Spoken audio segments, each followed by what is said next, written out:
She was a caretaker masquerading as a wife. For Keith, being on the receiving end of that vigilance, however lovingly it was offered, meant he never fully stepped out from beneath her shadow. He reportedly wanted to be her equal, not her project. That tension, quiet and persistent, became the undercurrent of their entire marriage.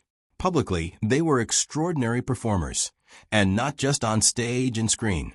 Their red carpet presence was something close to theater. He would grip her hand. She would tilt her head toward his shoulder. He would kiss her cheek at award shows and thank her with tears in his eyes.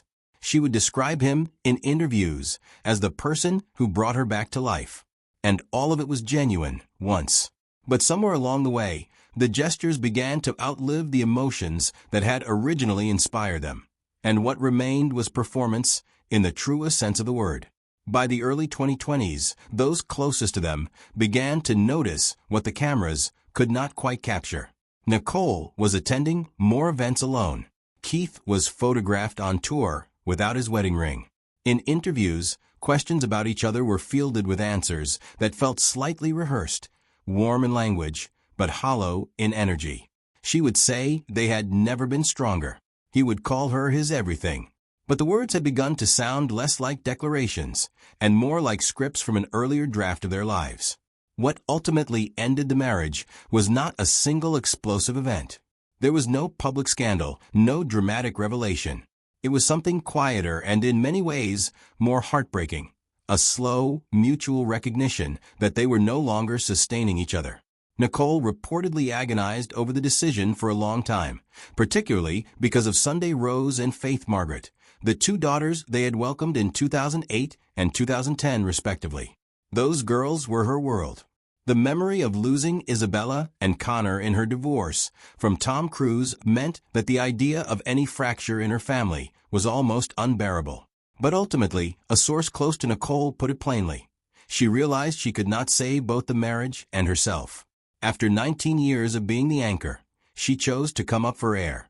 In late September 2025, Nicole Kidman filed for divorce in Davidson County, Tennessee. The stated grounds were irreconcilable differences, two words that barely hint at the weight behind them. The filing indicated that she was seeking primary residential custody of Sunday and Faith, with Keith retaining joint decision-making authority. Both parties waived spousal support and child support, which insiders noted reflected the fact that their finances had long been kept separate. Keith's response to the divorce, while not spoken in press statements, was broadcast in a far more emotionally raw format, on stage. At his first performance following the announcement, at a concert in Pennsylvania, he strode out without his wedding ring, a gesture that rippled through the audience immediately. During the performance, he altered lyrics in one of his best-known songs, changing a phrase into something that many in the crowd interpreted as a pointed commentary on the breakdown of the marriage. It was unfiltered, emotional, and very public, everything that Nicole's filing had deliberately not been. He also notably removed a song widely believed to have been inspired by Nicole from his setlist entirely, a clear signal that he was, at least symbolically, beginning to rewrite the chapter of his life in which she featured. Between songs, he spoke about his childhood, about music as his first true love, as though grounding himself in an identity that predated her and would outlast their union. For nearly 2 decades, she stood by him. Through the relapses, the long silences, the endless tours, and the quiet heartbreak that never made headlines, Nicole Kidman stayed. She smiled on red carpets. She held his hand at award shows. She defended the marriage in interview after interview, even when the cracks were impossible to ignore. But now, for the first time since filing for divorce after 19 years together, Nicole's truth is beginning to surface, not in explosive press conferences or tearful tell-alls, but in the careful, deliberate way she is choosing to move forward. And what that reveals about what she endured may be the most powerful statement she has ever made. This is not a story about villains. It is a story about two deeply complicated people who built something extraordinary and ultimately could not hold it together. But make no mistake, Nicole Kidman is finally, quietly, on her own terms, letting the world see what life behind that fairy tale actually looked like. To understand what Nicole is exposing now, You have to go back to the beginning, not just of their relationship, but of who she was before Keith Urban ever entered her life. Nicole Mary Kidman grew up in Sydney, Australia, the daughter of a clinical psychologist and a nursing educator. She was, by all accounts, a profoundly shy child, the kind of girl who blushed so deeply when called upon in class that her teachers genuinely worried about her. She found her voice not in conversation, but in performance. Ballet first, then drama, then youth theater. By her teens, she had channeled all of that buried emotion into a screen presence that Australian directors could not ignore. By the late 80s, Hollywood came calling. But before she ever became the global icon the world knows today, she became a wife. Her marriage to Tom Cruise in 1990 was one of the most watched unions in entertainment history. And when it ended in 2001, it took far more from her than a husband. Scientology's influence over that marriage left deep marks, and perhaps the most devastating consequence was that Nicole lost primary custody of their two adopted children, Isabella and Connor. Friends who knew her during that period described a woman who felt, in her own words, as though motherhood itself had been taken from her. That wound never fully healed. So when Nicole Kidman met Keith Urban in 2005 at a Day USA gala in Los Angeles, she was not simply a woman falling in love. She was a woman who had survived enormous loss and was quietly, desperately hoping that this time, things would be different. This time, she would have the family she had always wanted. This time, she would not lose. Keith Urban arrived in her life carrying his own complicated history. Born in New Zealand and raised in Queensland, Australia, he had spent his entire life chasing music and running from the instability of his childhood. His father introduced him to country guitar at 6 years old, and from that moment, music became both his identity and his escape. He dropped out of school to pursue it full-time, moved to Nashville in the early 90s, and ground away at the industry until his self-titled debut album broke through in 1999. Almost overnight, he became country music's most magnetic new star, the tousled-haired heartthrob with a guitar that seemed to speak every emotion he struggled to put into words. But behind the charm and the talent was a man who had long used substances to manage the pressure of his ambitions and the ghosts of his past. By the time he met Nicole, he had already been in and out of rehabilitation. He was, in many ways, a man perpetually at war with himself, capable of great tenderness and great self-destruction, sometimes in the same breath. When these two found each other, the world saw a fairy tale. Two Australians, both global stars, both born the same year, both shaped by heartbreak, finding each other at the precise moment they each needed saving. Their relationship moved with the kind of intensity that sweeps people off their feet before they have a chance to look closely at the ground beneath them. By June 2006, just over a year after their first meeting, they were married in a candlelit ceremony at a chapel on Sydney's Manly Peninsula. She wore a Balenciaga gown. He serenaded her at the reception. The world collectively sighed. What the world did not see was that within 4 months of that wedding, Keith had checked himself into rehabilitation for alcohol abuse. Nicole had barely settled into married life before she found herself navigating a crisis. She chose loyalty. She visited him in treatment. She said nothing to the press that would humiliate him.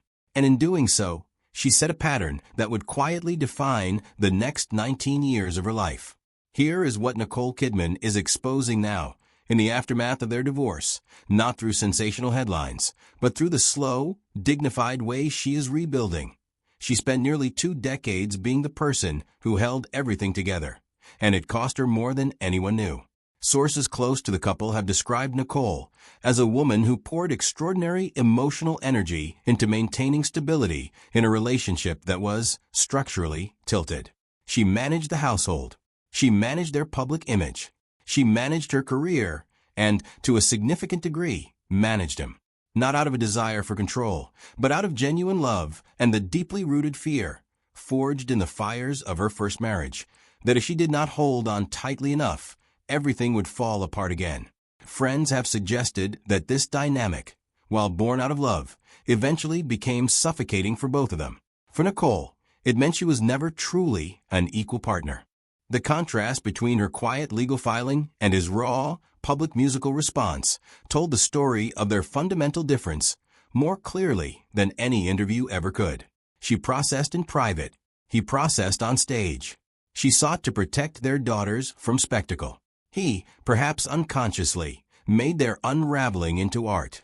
Neither approach was wrong, but they were incompatible, and perhaps they always had been. What Nicole is exposing in the wake of this divorce is not a list of grievances. She has not given interviews detailing his failures.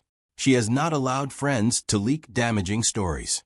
Instead, what she is revealing is something more nuanced and more powerful, a portrait of a woman who loved deeply, gave generously, and finally reached the moment where she had to choose herself.